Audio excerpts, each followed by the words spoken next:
बुधवार को संसद में बजट सत्र का दूसरा चुनाव बेहद हंगामेदार रहा। लोकसभा स्पीकर ओम बिरला के खिलाफ विपक्ष का लाया गया प्रस्ताव ध्वनिमति से गिर गया। दरअसल बुधवार को लोकसभा में स्पीकर ओम बिरला के खिलाफ अविश्वास प्रस्ताव पर बहस का दूसरा दिन था और आरोप है कि भारी हंगामे के बीच में सदन की कार्यवाही शुरू हुई तो विपक्ष ने सदन में कई बार हंगामा भी किया और लगातार 2 दिनों से विपक्ष की सांसदों के द्वारा हंगामा भी सदन में किया जा रहा था, लेकिन आज ध्वनिमति से यह प्रस्ताव गिर गया है।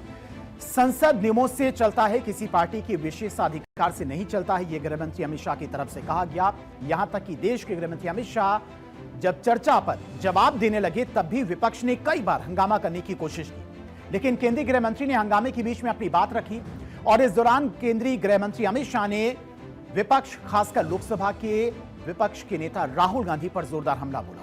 अमित शाह ने कहा कि राहुल गांधी बार बार आरोप लगाते हैं कि चर्चा के दौरान उनका माइक बंद कर दिया जाता है, उन्हें बोलने नहीं दिया जाता है और इसका जवाब गृहमंत्री अमित शाह ने 2 टूक शब्दों में दिया। उन्होंने कहा कि सदन नियमों से चलता है, किसी पार्टी के विशेषाधिकार से नहीं चलता है और जो भी सदस्य नियम के खिलाफ बोलेगा उसका माइक बंद किया जाएगा।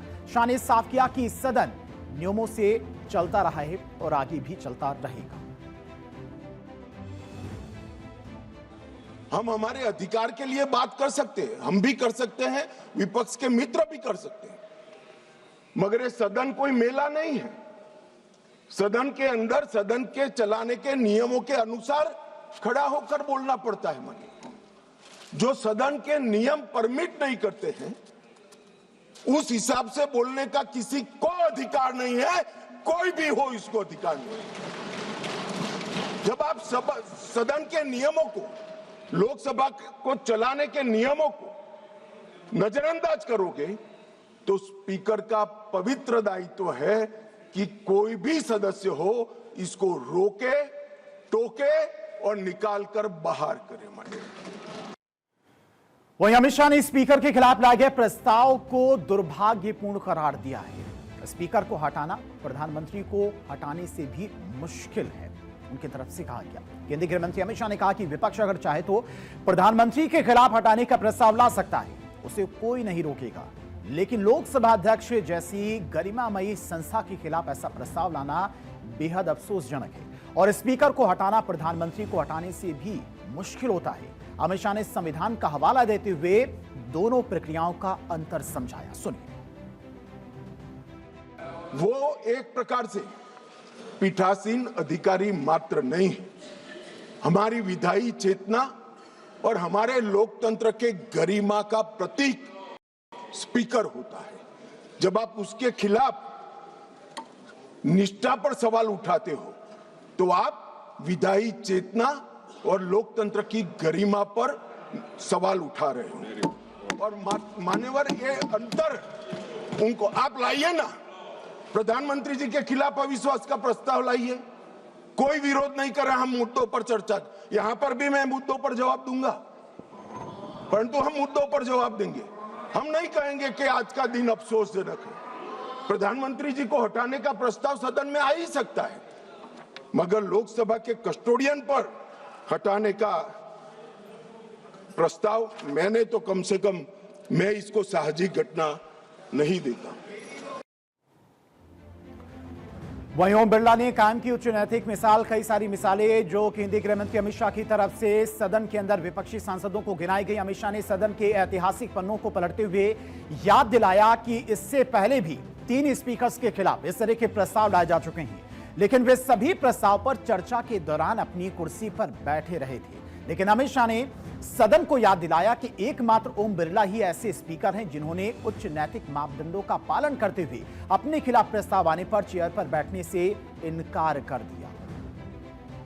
अनुच्छेद 96 के तहत अध्यक्ष को हटाने का प्रस्ताव जब विचाराधीन हो तब संबंधित पीठासीन अधिकारियों अध्यक्ष की सदन की अध्यक्षता नहीं करेंगे। क्या हुआ, पहले 3 बार आया, मैंने कहा तीनों बार प्रस्ताव कांग्रेस पार्टी सत्ता में थी तब आए, हम नहीं लाए थे मगर आए। तीनों वक्त ये परंपरा रही कि जब स्पीकर की पर अविश्वास की प्रस्ताव की चर्चा होगी तब स्पीकर साहब इस स्थान पर आसन ग्रहण नहीं करेंगे। तीनों बार, मगर 14 दिन तक सबने अध्यक्षता करी। एकमात्र स्पीकर श्री ओम बिरला है जिन्होंने मॉरल ग्राउंड पर, जब से उन्होंने इसको नामित किया तब से नहीं। और ये हमें मॉरल ग्राउंड सिखा रहे हैं। बिरला साहब को मॉरल ग्राउंड मत सिखाइए। जब आपकी बारी थी, आपकी पार्टी से चुने हुए संसद सदस्य स्पीकर बने थे और आप पार्टी में थे, तब सब बैठे थे, बिरला साहब नहीं बैठे। केंद्रीय गृह मंत्री अमित शाह ने विपक्ष के नोटिस में भी भारी कमियां निकाली और ये कमियां विपक्षी सांसदों को गिनवाई। विपक्ष के प्रस्ताव की कमियों की बात करते हुए शाह ने विपक्ष की गंभीरता पर ही सवाल खड़े कर दिए। उन्होंने बताया कि विपक्ष ने जो पहला प्रस्ताव पेश किया था उसमें तारीख और संकल्प दोनों ही गलत थे। इसके बाद जब विपक्ष ने दूसरा नोटिस दिया तो उसमें भी नियमों की धज्जियां उड़ाई गई। अमित शाह ने कहा कि इतनी बड़ी और बचकानी गलतियां होने के बावजूद स्पीकर ओम बिरला ने उनके नोटिस को तकनीकी आधार पर खारिज नहीं किया।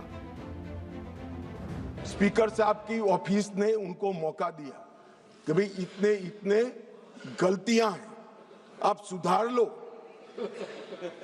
फिर अब उनको शर्म आई कि अब तो सुधारना ही पड़ेगा, ये तो रिजेक्ट करेंगे ही नहीं, तो फिर सुधार कर उसको दायर कर दिया। अब मान्यवर हाई मॉरल ग्राउंड की बात करते हैं और सदन में गंभीरता की बात करते हैं। ये दोनों चीजें इससे ही प्रकाशित होती हैं। हाई मॉरल ग्राउंड ये है कि दो बार नियम अनुसार अविश्वास का प्रस्ताव न होने के बावजूद श्रीमान बिरला जी ने, हमारे अध्यक्ष जी ने उनको मौका देकर नोटिस सुधारने के लिए मौका दिया। और गंभीरता की बात है, 4 दशक के बाद जिस नियम का उपयोग करके प्रस्ताव आया, वो प्रस्ताव नियम अनुसार ही नहीं है। अमित शाह ने विपक्ष को घेरा और कहा कि अपने ही प्रस्ताव को लेकर विपक्ष जरा सा भी गंभीर नहीं है, इतनी सारी कमियां हैं इस प्रस्ताव में। अमित शाह का राहुल गांधी पर भी तीखा प्रहार देखने को मिला, जिसके बाद विपक्ष की तरफ से भारी हंगामा किया गया। गृहमंत्री अमित शाह ने लोकसभा में राहुल गांधी पर तीखा प्रहार किया। शाह ने कहा कि जब सदन में बोलने की बात आती है तो नेता विपक्ष विदेश के दौरे पर चले जाते हैं। उन्होंने कहा कि नेता विपक्ष सदन में कभी जबरन गले पड़ते हैं तो कभी आंख मारते हैं और कभी फ्लाइंग किस करते हैं। शाह ने यह भी कहा कि विपक्ष नियमों को नहीं मानता और सदन अपनी परंपराओं से चलता है, ना कि किसी पार्टी के नियमों से। विपक्ष के नेताजी का ग्रीवेंसेस है कि मुझे बोलने नहीं दिया जाता, विपक्ष के नेता की आवाज दबा देते। अब मान्यवर, मैं उनको पूछना चाहता हूं, कांग्रेस पार्टी में 157 घंटा 55 मिनट बोला गया, वो कौन बोलेगा, वो तय कौन करेगा? स्पीकर करेंगे क्या? नहीं, वो तय आपको करना है। मगर बोलने का मौका आता है तब जर्मनी होते हैं, इंग्लैंड होते हैं। मान्यवर, 18वीं लोकसभा में 157 घंटे और 55 मिनट कांग्रेस पार्टी के सदस्य बोले। मैं आपके माध्यम से विपक्ष के नेता को पूछना चाहता हूं, आप कितना बोले? क्यों नहीं बोले? कौन से स्पीकर ने रोका था आपको? कोई नहीं रोक सकता। एक गलत प्रचार किया जा सकता है, किया जा रहा है लोकसभा को बदनाम करने को। अमित शाह के इस बयान के बाद सदन में माहौल गर्मा गया। विपक्ष के सांसद अमित शाह के खिलाफ नारेबाजी करने लगे और माफी मांगने की मांग करने लगे। केंद्रीय गृह मंत्री अमित शाह ने आंकड़े के साथ में विपक्ष के इस आरोप को खारिज किया कि उन्हें बोलने नहीं दिया जाता है। 18वीं लोकसभा में कांग्रेस पार्टी द्वारा कल तक 71 घंटे बोला गया, उनके पास 99 सदस्य हैं और भारतीय जनता पार्टी को 71 बनाम 122 घंटे मिले हैं, जबकि हमारे 239 सदस्य हैं।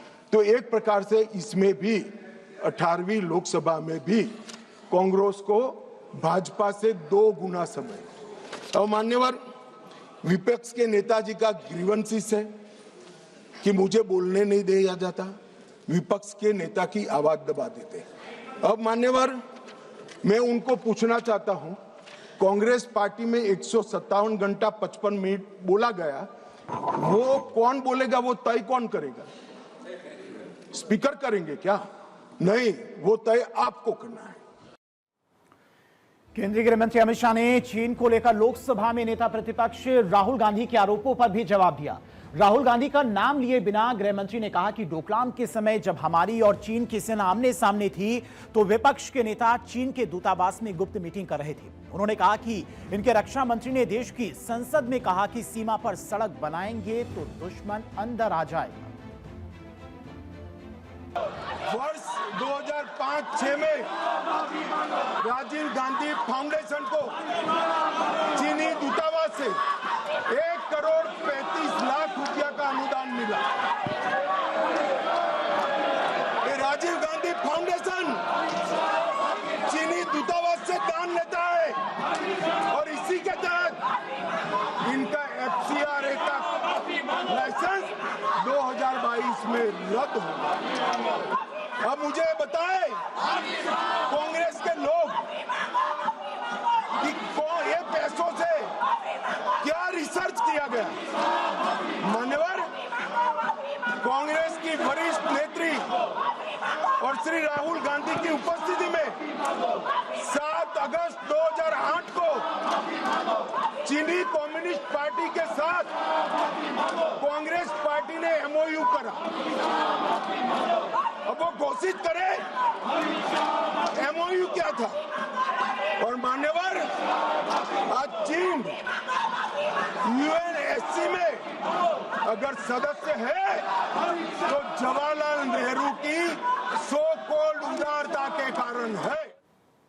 और अमित शाह की इस टिप्पणी के बाद सदन में भारी हंगामा हुआ, जिसके बाद लोकसभा में स्पीकर ओम बिरला के खिलाफ विपक्ष की ओर से लाया गया अविश्वास प्रस्ताव ध्वनिमति से खारिज कर दिया गया। दरअसल 118 सांसदों ने किया था प्रस्ताव पर हस्ताक्षर। विपक्ष ने फरवरी 2026 में ही यह अविश्वास प्रस्ताव पेश किया था, जिस पर 118 सांसदों ने हस्ताक्षर किए थे। विपक्ष का आरोप है कि ओम बिरला ने लोकसभा में पक्षपातपूर्ण तरीके से कार्यवाही चलाई और कई मौके पर विपक्षी नेताओं को बोलने का अवसर नहीं दिया। इन आरोपों को खारिज करते हुए केंद्रीय गृह मंत्री अमित शाह ने कहा कि लोकसभा स्पीकर ओम बिरला ने हमेशा संवैधानिक दायित्वों का पालन किया है। उन्होंने विपक्ष के प्रस्ताव में तमाम गलतियों के बाद भी उन्हें मौका दिया। वहीं प्रधानमंत्री नरेंद्र मोदी भी पहले साफ कर चुके हैं कि ओम बिरला ने सभी पक्षों को साथ लेकर चलने की कोशिश की है। इससे पहले मंगलवार को सदन में महज 47 मिनट चर्चा हो पाई थी और बहस के लिए तय 6.25 घंटे हंगामे में बर्बाद हो गए थे। तो आज भी भारी हंगामा हुआ, लेकिन जो अविश्वास प्रस्ताव लाया गया था ओम बिरला के खिलाफ, वो अविश्वास प्रस्ताव ध्वनिमति से गिर गया। लेकिन विपक्ष की तरफ से अभी भी सदन में भारी हंगामा किया जा रहा है।